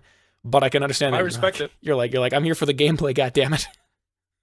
It was more like I just haven't gotten the time to like fully absorb it. That's usually something I do while I'm working on my reviews. Yeah. And so then a lot of my reactions are more fresh. I just haven't gotten the time yet. Yeah, no, that's totally reasonable. God, what? Oh, okay, this is interesting. This is a weird question. So I just wrote it down as what do you know about like actually getting a video to people's eyes? I'm not necessarily looking for like search engine optimization type tricks, but I also do enjoy your content. And while my content's not really the same, it is at least structured similarly enough. So I'm just curious like how you approach that whole thing, or if you just throw it out and you're like, I have a fan base, they'll probably look at it. I really wish I had a better answer for you, but yeah, like I just kind of put my video out and pray for the best. Even early on, like I don't know, my earliest videos were Mega Man X, and it was kind of relevant at the time because the collection just got announced. Oh yeah. So it just kind of worked out, I guess. I really wish I had more to say. It's just kind of luck. Yeah, fair enough. Yeah, I don't expect most people to understand SEO stuff because I don't know, people tend to say that it feels like it's constantly changing, and like what algorithms YouTube or Twitch or whoever is using to actually push stuff to people, no one gets because no one works there. So, yeah, if anything, I'm just wondering to myself why I even wrote that down. I think I was just like trying to grasp at stuff to ask about. I mean, if you were in the moment, it's just like there's something on your mind. That's cool. Yeah, actually, yeah. I'm gonna blame 3 months ago me, because that was Yeah. he wrote that, not me. Good scapegoat. Yeah. All right. Next question. You know what really grinds my gears? Having to unfriend a dead relative on Facebook. That was a line. Yeah, that was a line. That sucks. That was a line that was stated by one of your fellow members on the show that you run, and I bet it was buckets. It probably was. If I remember correctly, it was, and I was like, what the fuck does that even? What are you even trying to? What do you mean when you say that? Like, what do you mean it grinds your gears? Like, he elicits a lot of that kind of reaction from a lot of takes that he has. So I just gut feeling, yeah, that was probably him. Yeah, that's probably him. No, I guess I think I just wrote this down because I thought it would be funny, but it was also like a semi decent way to, because again, a lot of the stuff that I just happened to learn fairly recently from you is because of that show, because of that podcast. And that was maybe the like most shocking thing that I had heard from it when it happened. That sounds right. And I was like, what the fuck is this? But and then how many of these did I write down? Oh, I only wrote down one more. So I think when you guys were doing this is a quote that actually does lead into a relevant question. When you guys did the episode on making your own cryptid, you were responsible for drawing them up, if I'm not mistaken. Correct. And you said Justin just wants me to draw feet because the monster was supposedly made entirely out of feet. Yeah, that was one of the earlier designs of it. That from that same podcast, I'm sure you could go back and listen to it. Our idea was it was just like a mass of people's feet that had eyes, like dark red eyes that glowed in the dark. And then it turned into whatever that was. So that part's unrelated to the final design. The final, I forgot what we called it. The Delaware something? Final cryptid. Yeah, the Delaware. Damn it! It was like an alliteration, I think. Yeah. There was alliteration in there. I remember. But no, the most productive part of that was basically just me asking. I was like, wait a minute, he's an artist? What the fuck? Yes, I usually draw my thumbnails. Shit. So a lot of them is a collaboration because my style with how I draw people is very different. I've gotten better, but the sketch is usually done by a friend of mine, GamerBot 200, very talented, like very what's the name? The unfortunately recently passed Dragon Ball creator. I don't know how to pronounce his name, and I've also forgotten it. I don't remember. But his style is very inspired by his. And so I usually commission him for a sketch, and then I do everything else. I do the lining, the coloring, and the shading. But there's a couple thumbnails that I have done entirely on my own. The Ultra Kill Repentance art is mine. Oh, holy shit! The best thing I've ever drawn. Yeah. Literally the coolest thing I've ever drawn. Took me like 3 days. Yeah, that's so goddamn cool, and I'm glad you mentioned it because one of my friends who also is obsessed with Ultra Kill and also these videos, was like, I'm pretty sure Trav commissioned somebody to do that for them, and I was like, oh, okay, and I just took that as gospel. Oh, okay, Kirby, if you hear this, you're wrong. No, I did that myself. It took like 3 days. I originally took a model in Source Filmmaker, posed it how I wanted it, just so that I had like a basic idea, because I'm like, I cannot visualize how this character would look from this. Yeah, and like their dimensions and whatnot. So I posed it, and then got the basic proportions, and then just went nuts with it. Like you'll see, like I took a lot of creative liberties with the design, but I think that paid off. I think it looked really good. I'm getting really close to the screen right now, just so that I can kind of examine what's going on here. Here, I could just send you the full res. Hold on, I have it saved somewhere. Oh yeah, man, this shit is so cool looking. I like it. And then what the hell is going on here? Working on it. But yeah, it was that that Warhammer thumbnail I also did all by myself. There's a handful of them that I've done by myself that I probably can't name, but then a lot of them he does the sketch. Oh, the RoboQuest one, I did that one. Oh, that one's very colorful. A lot of the rest of them, a lot of the Ultra Kill thumbnails were actually commissioned by someone else, a Ultra Kill artist that happened to watch my videos, and I'm like, hey, I have a job for you. They go by, I need you. I think it's a gray, Gravity Gray. Is that it?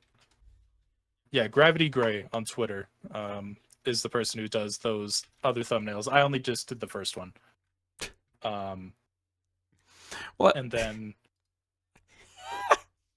what's up? Sorry, no, I looked up Gravity Gray, being like, oh, I'm gonna go find their Twitter, and all that comes up are different models of Kia in gray. Oh, I'm like, there you go. That's not what I'm looking for. But yeah, most of them they're a collaboration between GamerBot and myself. He does the sketch, I do everything else. Yeah, that's insanely well done. Some of them are actually like just his, and I do the background. That doesn't happen very often. It's usually I just cannot be fucking bothered to finish it. Yeah, I mean it works well enough. That actually happened as recently with the Plutonia thumbnail. That one's almost entirely his drawing. I just colored it. I didn't even bother shading it. And you were like, ah, yes, my favorite colors from. I didn't even Plutonia. redo the lines. Like usually, I just redo the line art myself. But then the rest of them, yeah, like. You're like, no, I'm just putting red and blue behind this. For that one. Yeah, pretty much. The Deadlink thumbnail, I did that myself. That was when I'm like, oh, I drew a robot for Ultra Kill. I'll draw another robot for this, and I did not care for how that one came out, but I still posted it. How about this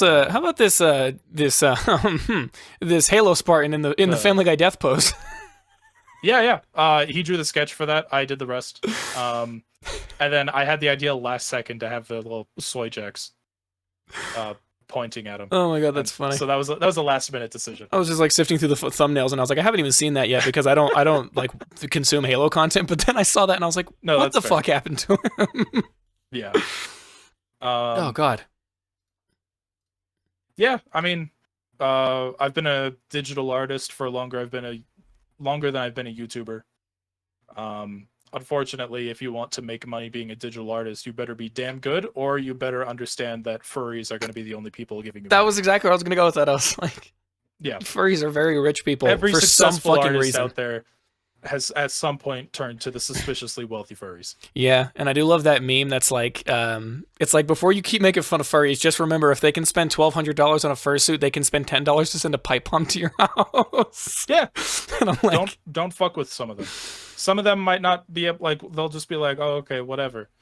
Literally some of the nicest people I've ever met in my life are furries. Same. Like, it's weird. And then also some of the meanest people I've ever met. They cover both yeah, sides. I mean, they cover everything, just like everyone covers everything.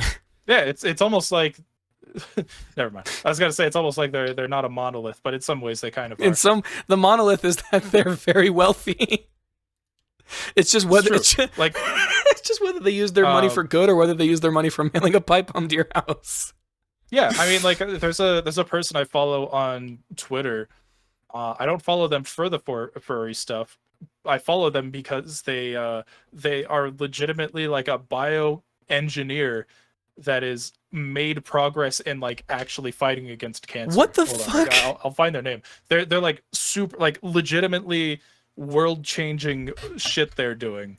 And then they also just like are like, haha, here's this commission I got of my fursona, and I'm like, that's fucking awesome. Here's You go.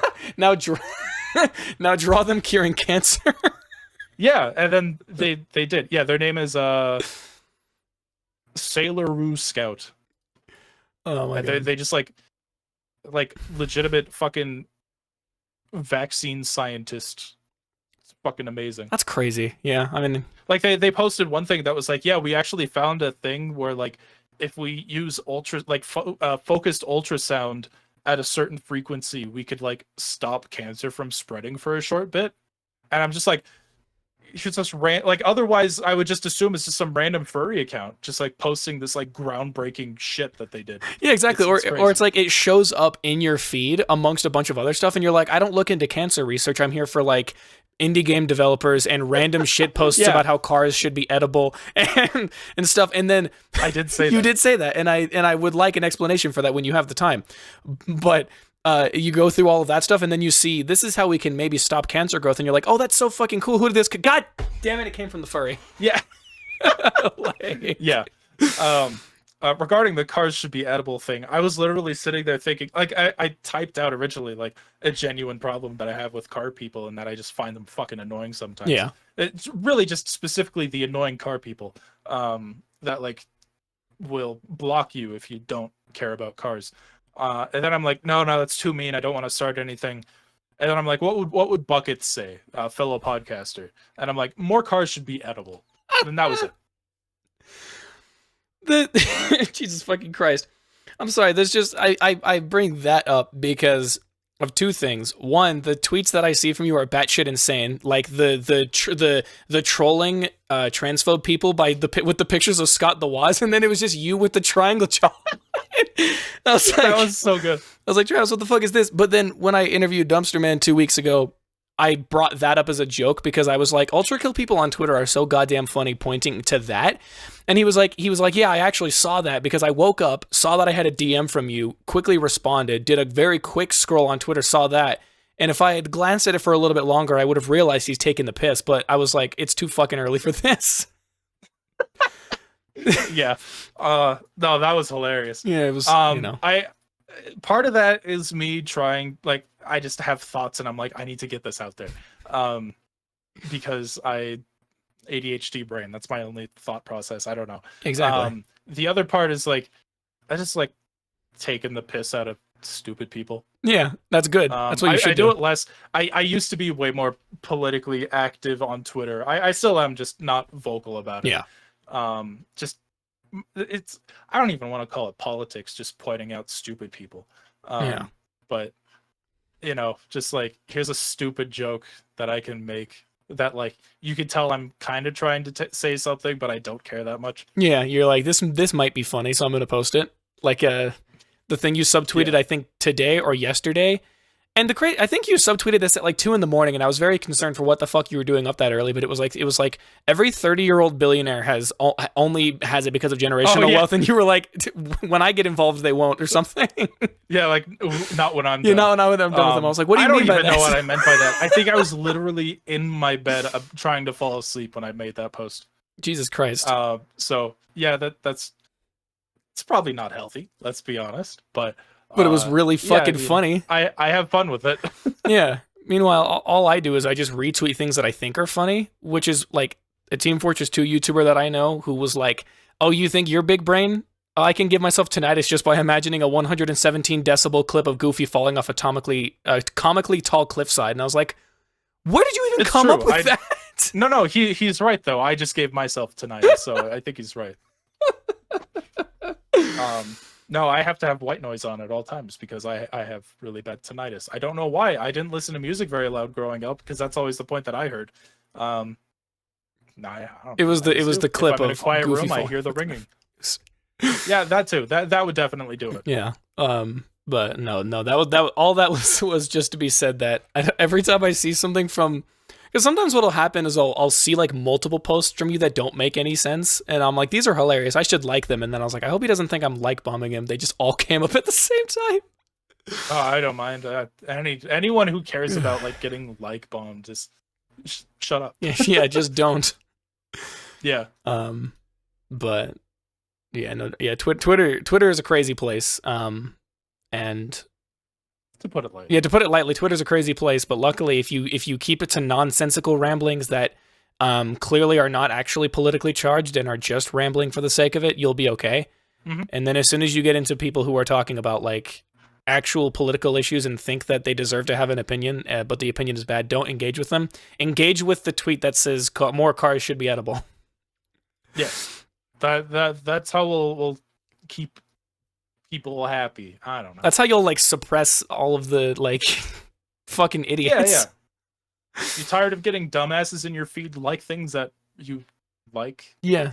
That's a novel thought. Don't linger on posts for too long that make you unhappy. There you go. Don't if you see somebody typing out something really stupid and you know that they have been allowed more characters than the rest of us because they paid money to do it, don't click on the see more, because then Twitter will think you want to see it. There you go. Yeah. Life hacked. Yeah, and that's everything in regards to Twitter. That's how we solve the Twitter problem, or just don't use it, I suppose. See ya, Elon. Yeah, idiot. Okay, so I only have 2 more questions, and this one is interesting because I actually had to rephrase it, I think, twice because I didn't understand the context at the time. So, so because of the Ultra Kill videos that you made, there were 2 instances of you interacting with somebody who is a fairly big name in regards to Ultra Kill. The first one is obviously pretty famous, of you getting yelled at by Gianni in a Discord. Oh, yeah. And then the other one was you referencing a DM that you had gotten from Hakita clarifying the specifications of why the community calls Maurice and the style bonus that came along with it. So I wanted to just try and psychoanalyze and figure out how the hell you managed to develop relations with both of those people, because I think it's very impressive. So with Gianni, he was actually already a fan of mine. Oh, let's fucking go, dude. So that just kind of worked out. He already followed me, I followed him. And so I just like messaged him. That was like one of the first real times we interacted, though. Wow, that's an interesting. Outside of just chatting. Yeah, that's an interesting way to interact. Hey, Gianni, I know I haven't messaged you before, but I need you to. Yeah, just like here's a little idea, and then that just blew up. Like the video of that happening on my second channel already has like over 1 million views. It's like none of my normal content will ever fucking be that good. But yeah, no, it was amazing, just off the cuff moment that just worked out. Holy shit, that's crazy. And then with Hakita, they were just kind of chill about it. I think that they've, assuming that they run the Ultra Kill Twitter account, which it could be a myriad of people, I don't know. Yeah. They know who I am if they are that person. And so I just like, their DMs were public, and I'm like, hey, I got a question. That was literally it. You're like, this is out of my own morbid curiosity, and I will not be able to sleep unless I have an answer to this. But if you don't respond, it's okay. I understand. Yeah, pretty much. Yeah. That's how a lot of them go, really. Damn. Yeah, I wish I had a better story for that. Like, I wish I could be like, yeah, I'm secretly friends with the creator of the game. No, just like it kind of worked that way. No, I mean, kind of worked out. Not everything has to be crazy. You know, yours are more realistic. I think that's actually just like it's cool. Like, it's cool to be like, oh, wow, this guy who is like, you know, one of the main reasons that people who have never played Ultra Kill knows what it is. Like, he happened to already enjoy your content. Like, that feels pretty cool in retrospect now, looking at how things are. And so just seeing that happen. And then with the dev thing, I'm sure it was like, it's like, oh, wow, they actually responded. Holy shit. Yeah. I mean, it in the moment, because now I'm actually kind of close with a couple of indie dev creators, which is nice. Yeah. So that feeling of like shyness, I guess, has mostly gone away. I kind of know what to expect. But in the moment, like, that was like one of the first big ones that I'm like, I don't want to bother them, you know? Now I'm just like, I literally messaged some of my indie dev friends just like, hey, motherfucker, what's going on? What's happening? What did you have for dinner? Yeah. What's poppin'? Was it good? Yeah. Yeah.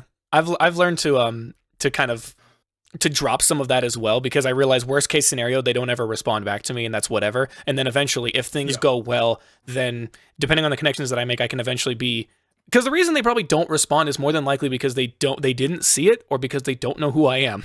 So I've been very lucky and gracious for the like towards the people who have humored me for all of this. For a while I was like, okay, here are people that I know that, like the first few people that I started with at recording this podcast with, it was like, here's this person who streams to like 15 people, and I happened to get rated into them one time by one of my friends, and I've just been chatting it up with them because I like their content. They have a whole stream team of fucking people, so I just cherry picked some of those whose content that I really enjoyed. Interviewed some of my friends really early on, and then eventually I got to a point where I was like, yeah, I don't give a shit.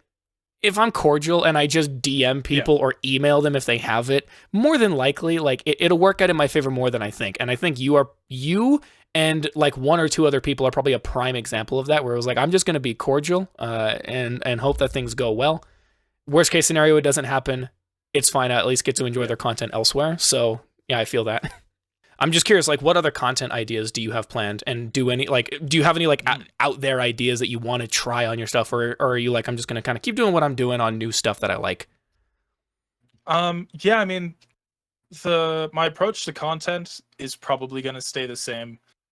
It's gonna be more the content that I'm looking at that's gonna change, if that makes sense. And change is, I don't know. I have a couple of ideas. I want to do a 2 or 3 part series video on Warframe. Oh yeah, because you've been fucking obsessed with that game, I can see. Yeah.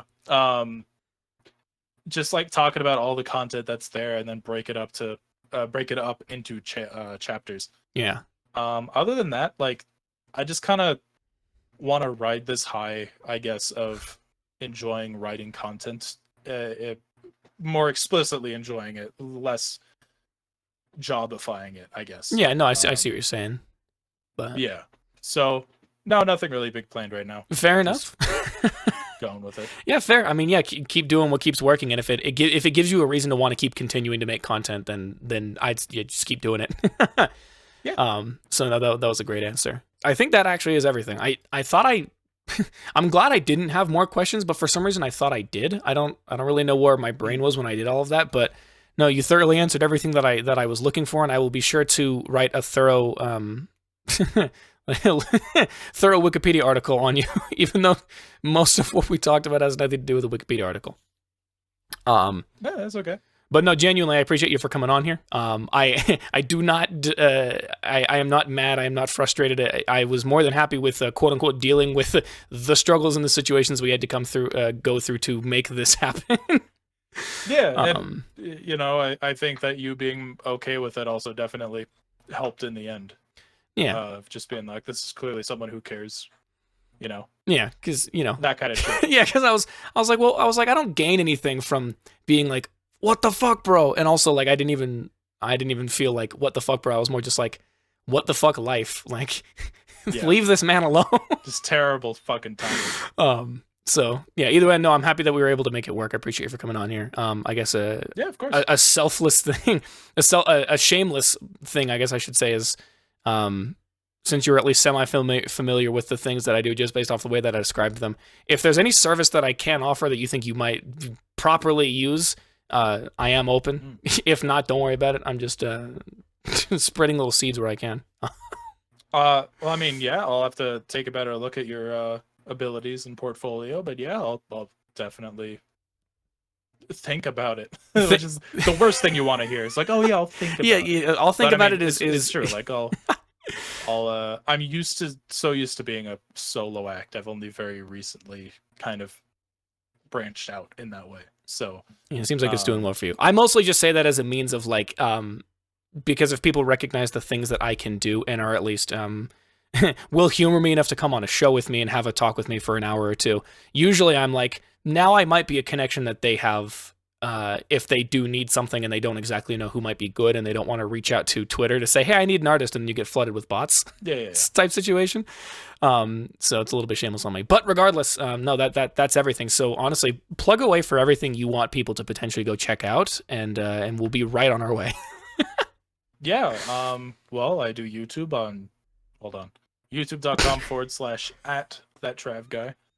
I'm on Twitter at the other Trav Guy because that Trav Guy was taken, and I'm probably gonna go back to occasionally doing Twitch streams. What I think I'm gonna do is I'm gonna be using Twitch for more like impromptu shit, but YouTube streams for more like, hey, come back in a week from now. We're doing this planned thing.